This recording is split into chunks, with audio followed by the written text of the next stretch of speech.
Muy bien, entonces vamos a empezar con la presentación sobre el número de Reynolds, qué es y la fórmula. El número de Reynolds es un número adimensional que relaciona las fuerzas de inercia con las fuerzas viscosas en un fluido o de fluido. Se utiliza para predecir el régimen de flujo laminar, transitorio y turbulento. Se expresa matemáticamente como R es igual a densidad del fluido por la velocidad característica del fluido por la longitud característica de esto entre la viscosidad dinámica del fluido. O también la velocidad característica por la longitud entre la viscosidad cinemática. Ahora vamos a definir también el flujo laminar. Este es un movimiento ordenado del fluido en capas paralelas, con trayectorias suaves y sin mezcla transversal significativa. Y el flujo turbulento, que es un movimiento desordenado y caótico del fluido con remolinos, fluctuaciones de velocidad y mezcla intensa entre capas. Región crítica. La zona o región crítica es la parte del flujo donde se da la transición entre el flujo laminar y turbulento.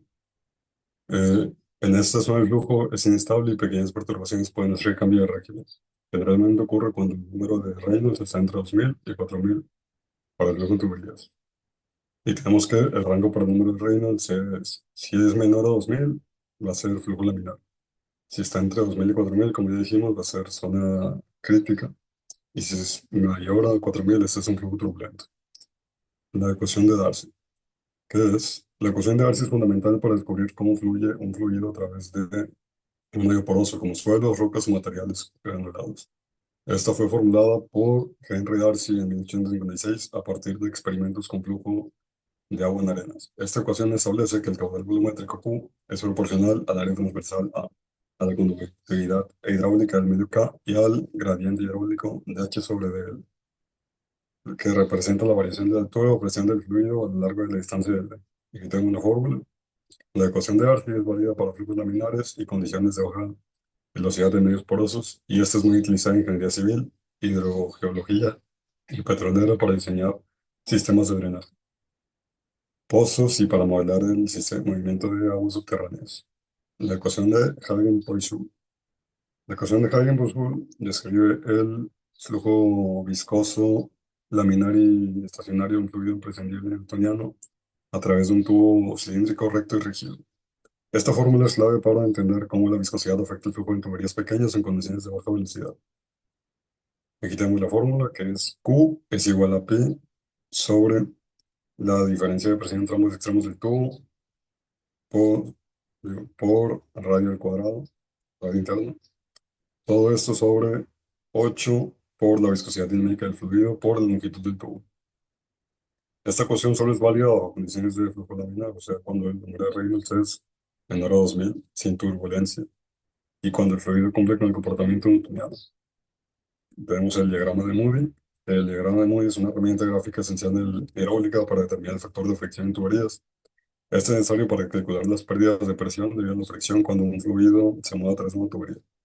Este diagrama relaciona tres variables fundamentales: el número de Reynolds, indica si el flujo es laminar, tensor o turbulento; la rugosidad relativa, que es la relación entre la rugosidad absoluta de la superficie interna de la tubería y su diámetro. Las superficies más rugosas aumentan la fricción; y el factor de fricción F. Ese es el coeficiente dimensional que representa la resistencia por fricción dentro de la tubería. En el diagrama se pueden identificar los guiones para el flujo laminar. Cuando el número de Reynolds es menor a 2000, el factor de fricción se calcula con la fórmula F es igual a número de Reynolds entre 64. Y para el turbulento, el factor depende tanto del número de Reynolds como de la rugosidad relativa. Este factor se usa en la ecuación de Darcy-Weisbach para calcular la pérdida de carga por fricción, y tengo la fórmula aquí abajo. Y ahora para terminar tenemos un problema explicado que nos dice, por una tubería de 8 centímetros de diámetro interno fluye a razón de 0,0 metros cúbicos sobre segundo. La densidad del agua es 998 kilogramos sobre metros cúbicos especuladamente, y la viscosidad dinámica es de 0,001 pascales por segundo. Ahora calcula el número de Reynolds y determina el tiempo de flujo, del tipo de flujo. Tenemos los datos, el diámetro, el caudal, la densidad y la viscosidad. Primero calculamos el área transversal de la tubería con la fórmula del área, pi por diámetro cuadrado sobre 4, que nos da 0,00503 metros cuadrados. Después, con la ecuación con la fórmula del caudal, sacamos la velocidad, 0,01 sobre la tendencia del área, 1,99 metros sobre segundo. Calculamos el número de Reynolds, la densidad por la velocidad por el diámetro entre la viscosidad y nos da 159.000. Ahora interpretamos el flujo y esto es bastante mayor a 4.000, por lo que es un flujo turbulento. Y sería todo. Muchas gracias.